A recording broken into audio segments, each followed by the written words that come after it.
സ്വാതി, നമ്മളോടൊപ്പം യൂത്ത് ലീഗിൻ്റെ സംസ്ഥാന അധ്യക്ഷൻ കൂടിയായിട്ടുള്ള പാണക്കാട് മുനവർ അലി തങ്ങൾ ചേരുകയാണ്. ഒരുപക്ഷെ മുസ്ലിം ലീഗിൻ്റെ സ്ഥാനാർത്ഥി പ്രഖ്യാപനമൊക്കെ പതിവിൽ നിന്ന് വ്യത്യസ്തമായി എല്ലാവരെയും കേട്ട് ഒക്കെ നടത്തിയതാണ്. അതിനുശേഷമാണ് ഞെട്ടിപ്പിക്കുന്ന ഒരു ആരോപണമൊക്കെ ആയിട്ട് ഇന്നലെ സോഷ്യൽ മീഡിയയിൽ സാദിഖ് അലി തങ്ങൾക്കെതിരെ വന്നത്. എന്തായിരുന്നു പ്രതികരണം? അത് ഏറെ ഖേദകരമായ ഒരു സംഭവമാണ്.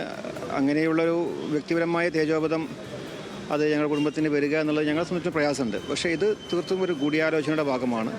ഒരു സമൂഹ മധ്യത്തിൽ നമ്മുടെ കുടുംബങ്ങളെ തേജോവധം ചെയ്യുക, പ്രത്യേകിച്ച് അതിൻ്റെ നമ്മുടെ കാരണവർ അദ്ദേഹത്തെ നേരെ അറ്റാക്ക് ചെയ്യുക എന്നുള്ളത് അത് സമൂഹം അതിനെ വളരെ കൂടിയാണ് കാണുന്നത്.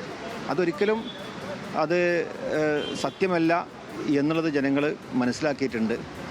ഈ വാസ്തവവിരുദ്ധമായ ഇത്തരം വാർത്തകൾ അത് സോഷ്യൽ മീഡിയയിൽ ഇട്ടുകൊണ്ട് ഒരു പ്രസ്ഥാനത്തിൻ്റെയും ഒരു കുടുംബത്തിൻ്റെയും മാനത്തെ ഇവിടെ ചോദ്യം ചെയ്യുകയാണ്. അപ്പോൾ അതിന് നിയമപരമായ ഒരു പോരാട്ടം ഞങ്ങൾ നടത്തിക്കൊണ്ടിരിക്കുകയാണ്. ഇതിനകം തന്നെ ഞങ്ങൾ ഇതിന് പരാതി നൽകിയിട്ടുണ്ട്. ആ പരാതിയുടെ പിന്നീട് ഞങ്ങൾ ഇതിൻ്റെ പാർട്ടി ഒറ്റക്കെട്ടായി ഞങ്ങളുടെ പാർട്ടിയും കുടുംബവും ഉണ്ട്.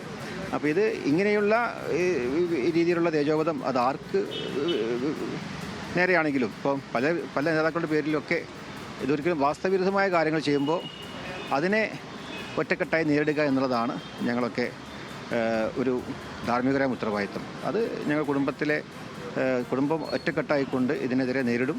ഇത് നിയമപരമായി ഇത് നേരിടുന്നുണ്ട്. അതുപോലെ സമൂഹം അത് വിശ്വസിക്കുന്നില്ല എന്നുള്ള രീതിയിൽ തന്നെ ഇപ്പോൾ സമൂഹ മാധ്യമങ്ങൾ നോക്കിയാൽ കാണാം, എല്ലാവരും വളരെയധികം നല്ല ആശ്വസിപ്പിച്ചുകൊണ്ടിട്ടുള്ള പോസ്റ്ററുകളും അദ്ദേഹത്തിൻ്റെ ആ മഹിമയെ കാത്തു സൂക്ഷിച്ചുകൊണ്ട് തന്നെയാണ് ആളുകൾ അതിനെ കാണുന്നത്. ഇതിനെതിരെ പ്രവർത്തിക്കുന്ന ആളുകളെ വളരെ മോശമായിക്കൊണ്ടാണ് അവർ ചിത്രീകരിച്ചിട്ടുള്ളത്. അപ്പോൾ ഇതൊരിക്കലും ഒരു മാനസികമായ പ്രയാസങ്ങളുണ്ടാവും, പക്ഷേ ഇത് തരണം ചെയ്യാൻ ഞങ്ങൾക്ക് കഴിയും. അതുമായി ഞങ്ങൾ മുന്നോട്ട് പോകും. ആരാണ് ഇതിന് പുറകിലെന്ന് അങ്ങനെ സൂചനകളുണ്ടോ? അല്ല, സൂചനകളുടെ അന്വേഷണം നടക്കട്ടെ. അപ്പോൾ അത് ആരാണെന്നൊന്നും ഞങ്ങൾക്ക് പെട്ടെന്ന് പറയാൻ സാധിക്കില്ല. ഇതിൻ്റെ പിന്നിലുള്ള ആളുകളെ പോലീസ് കണ്ടെത്തട്ടെ, അല്ലെങ്കിൽ അതിൻ്റെ അന്വേഷണ സംഘം കണ്ടെത്തട്ടെ. അപ്പോൾ ജനങ്ങളതറിയും എന്നുള്ളതാണ് ഞങ്ങൾ വിശ്വസിക്കുന്നത്. ഇപ്പോൾ ഇങ്ങനൊരു സംഭവം വന്നപ്പോൾ മുസ്ലിം ലീഗിൻ്റെ നേതാക്കളും UDF നേതാക്കളും ഒക്കെ ഈ വിഷയത്തിൽ വലിയ തോതിൽ ഐക്യദാർഢ്യം ഇതിനടുത്ത് അന്വേഷണം വേണമെന്നൊക്കെ ആവശ്യപ്പെട്ടു. അതോടൊപ്പം തന്നെ ഇടതുപക്ഷത്ത് നിൽക്കുന്നത് ഇപ്പോൾ KT ജലീൽ അദ്ദേഹം വന്ന് വളരെ വിശദമായ ഒരു പോസ്റ്റ് ഇട്ടിട്ടുണ്ട്. അദ്ദേഹം ലീഗിൻ്റെ ഒപ്പം നിന്നതും അവരൊരുമിച്ച് ഒക്കെ നിന്നുള്ള ബന്ധപ്പെട്ടുള്ള കാര്യങ്ങൾ.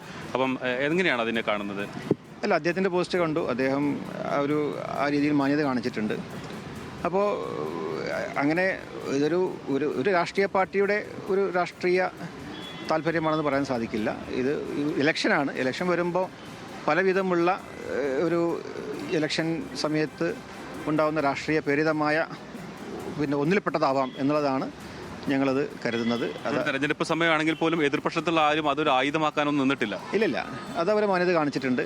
അപ്പോൾ അതുകൊണ്ട് തന്നെ ഇതിന് പിന്നിൽ ആരാണെന്നുള്ളത് സത്യാവസ്ഥ കണ്ടെത്താനാണ് ഞങ്ങളിപ്പോൾ ശ്രമിച്ചുകൊണ്ടിരിക്കുന്നത്. സാദിഖ് അലി തങ്ങൾ എന്തായിരിക്കും? അദ്ദേഹത്തിൻ്റെ ഒരു വല്ലാത്തൊരു മാനസികാവസ്ഥയിലായിരിക്കും. അല്ല, അദ്ദേഹം കൂളാണ്. അദ്ദേഹം സംസാരിച്ചിട്ടുണ്ട്. അദ്ദേഹം ഇന്ന് പരിപാടിക്ക് പോയിട്ടുണ്ട്. അദ്ദേഹം ഇതിൻ്റെ ഒരു സീരിയസ്നെസ് അദ്ദേഹത്തിന് മനസ്സിലായിട്ടുണ്ട്. ഇത് ഫേക്കാണെന്ന് ഇതിനകം തെളിയിക്കപ്പെട്ടിരിക്കുകയാണ്. അദ്ദേഹം തന്നെ പറഞ്ഞിരിക്കുന്നു. ഇത് എല്ലാവരും അങ്ങനെയാണ് വിശ്വസിക്കുന്നത്. ആ രീതിയിൽ തന്നെ അദ്ദേഹം അത് എടുത്തുകൊണ്ട് ഒരിക്കലും ഇതിൻ്റെ പിന്നിൽ നമുക്ക് ഒരു പ്രയാസം ഉണ്ടാവേണ്ടി വരില്ല എന്നുള്ളതാണ് ഞങ്ങൾ വിശ്വസിക്കുന്നത്.